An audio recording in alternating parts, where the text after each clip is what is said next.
आणि आज आपण बघणार आहोत मराठी व्याकरण.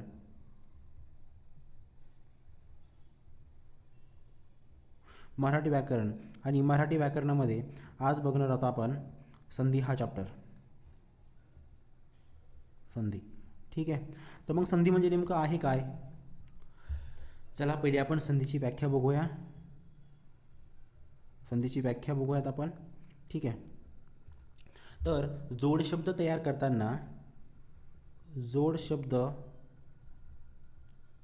तयार करताना पहिल्या शब्दातील शेवटचा वर्ण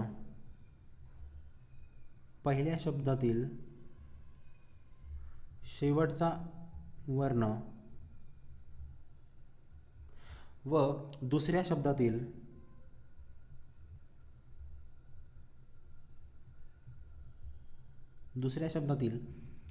पहिला वर्ण,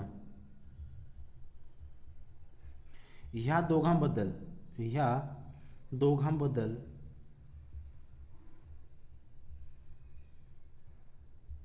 एकच वर्ण येतो. ह्या दोघांबद्दल एकच वर्ण येतो त्या प्रकारास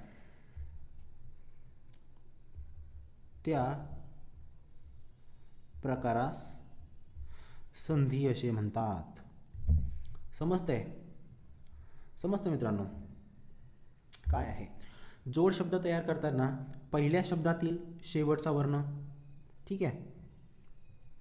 बघा परत एकदा सांगतो, संधी म्हणजे नेमकं काय आहे?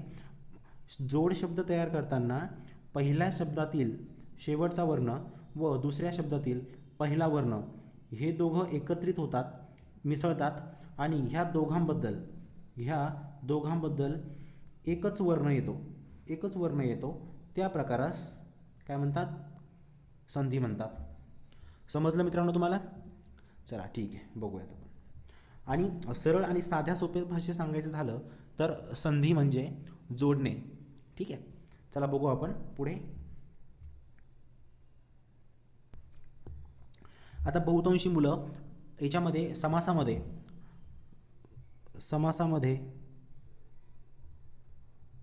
व संधीमध्ये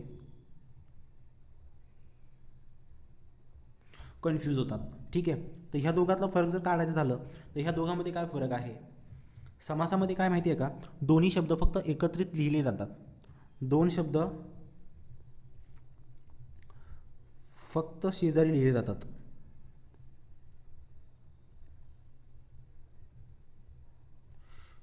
जातात आणि तेच संधीमध्ये जोड शब्द तयार केला जातो, ठीक आहे. संधीमध्ये जोड शब्द तयार केला जातो किंवा शब्द एकमेकाला जोडला जातो.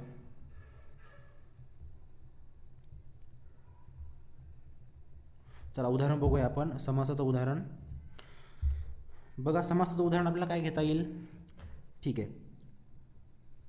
आई वडील हे दोन वेगवेगळे शब्द आहेत, पण हा आई वडील हा एकच शब्द आहे, हा सामासिक शब्द आहे, ठीक आहे. म्हणून हे दोन शब्द असा जवळजवळ लिहिले जातात, आई वडील, ठीक आहे. म्हणून हा संधियुक्त शब्द झाला का? नाही, हा सामासिक शब्द आहे. म्हणून याच्यामध्ये काय केलं आहे? फक्त हा आई आणि हा वडील एकत्रित लिहिले जातं, याच्यामध्ये कुठल्याही प्रकारचं असं जोड निर्माण केलेलं नाही, ठीक आहे. आता संधी बघा कशी होते. उदाहरण घेऊ आपण संधीचं.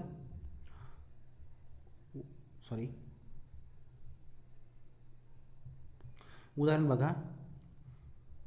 विद्या अधिक अर्थी, ठीक आहे. बघा व्याख्यामध्ये काय बघितलं होतं आपण की जोड शब्द तयार करताना पहिल्या शब्दातील शेवटचा वर्ण व दुसऱ्या शब्दातील सुरुवातीचा वर्ण जेव्हा एकमेकांमध्ये मिसळतात तेव्हा त्या दोघांबद्दल एकच असा वर्ण तयार होतो. अशा एकत्र होण्याच्या प्रकारास संधी असे म्हणतात, बरोबर.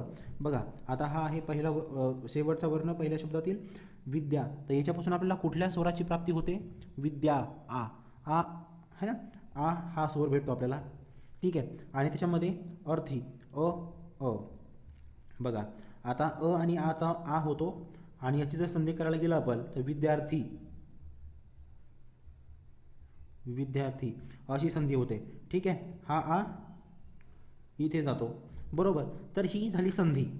ठीक आहे, आणि हा सामासिक शब्द. तर म्हणून ह्या दोघांमध्ये कन्फ्यूज होऊ नका. ठीक आहे, हे आणखी तर आपल्याला भरपूर काही शिकायचं संधीमध्ये. हे फक्त मी तुमचा एक डाऊट क्लिअर करत होतो की संधी आणि समास हा वेगवेगळा असतो. ठीक आहे, चला तर बघू पुढच्या व्हिडिओ पुढे आपण. आता आपण बघू संधीचे प्रकार.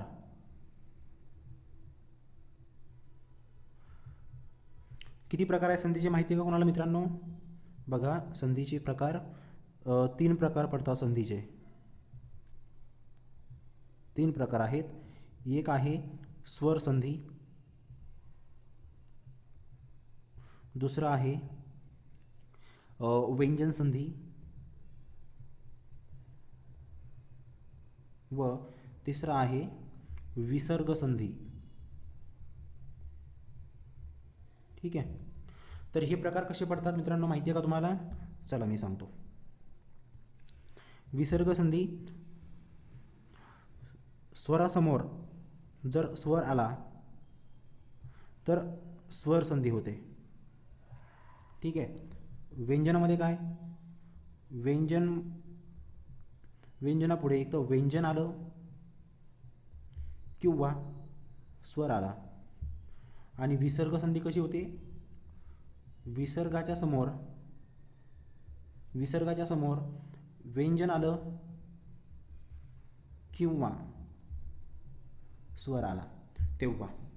ठीक आहे, तर हे असे प्रकार